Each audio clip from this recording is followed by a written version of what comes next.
Is this just another fish in the sea? Let's find out.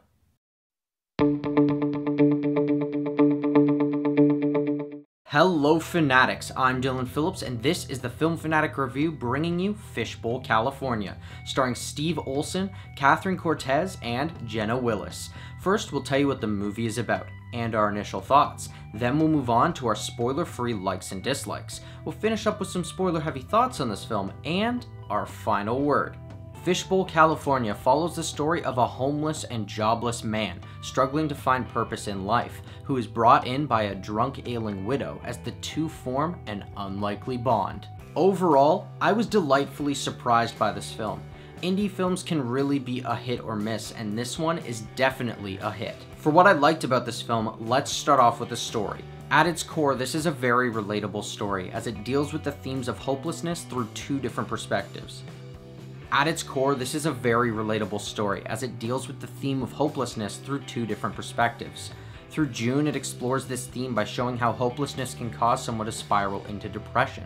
Her antisocial tendencies are rooted in her attempt to deal with loss and her ongoing ailment, causing her to feel like nothing is worth doing anymore other than drinking.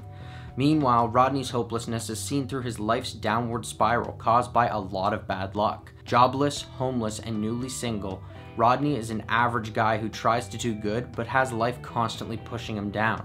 While both of these characters deal with their individual problems that life has dealt them, the same antagonizing fate brings these two together.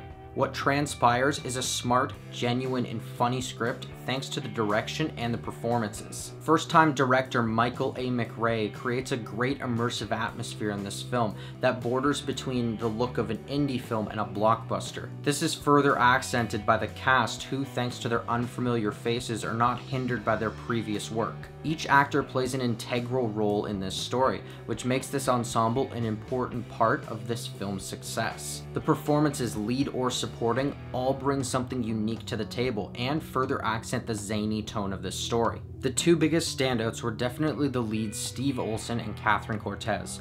Cortez's June is the perfect antagonist for Rodney, as she is both a contrast to his character while being a relatable companion on their journeys of self-discovery.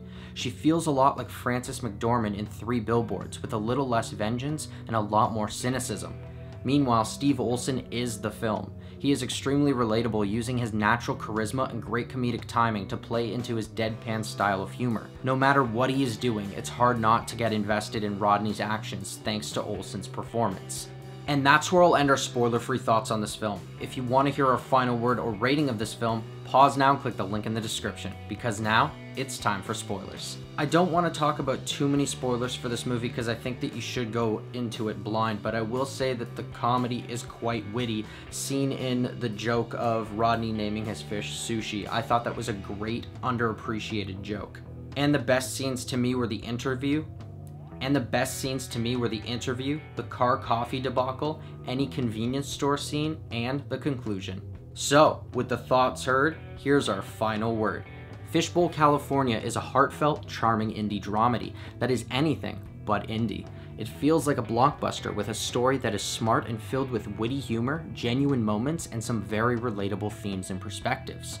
The outstanding direction creates an engaging atmosphere paired with some phenomenal and charismatic performances that prove that this is that one fish in the sea. This film is definitely one of the big indie hits of 2018, so I'm gonna give Fishbowl, California an 8.5. Thanks everyone for watching our review. Are you planning on seeing Fishbowl, California? Or if you've already seen it, do you have something to add? What did you think of the story? Let us know in the comments below. I'm Dylan Phillips, and this has been the Film Fanatic Review. If you liked this video and you want to see more, hit that like button and subscribe to our channel. Check out our latest Worth the Watch video where we recap and review Season 1 of LA to Vegas. Don't forget to follow us on our social media. And until next time, Fanatics, keep it real.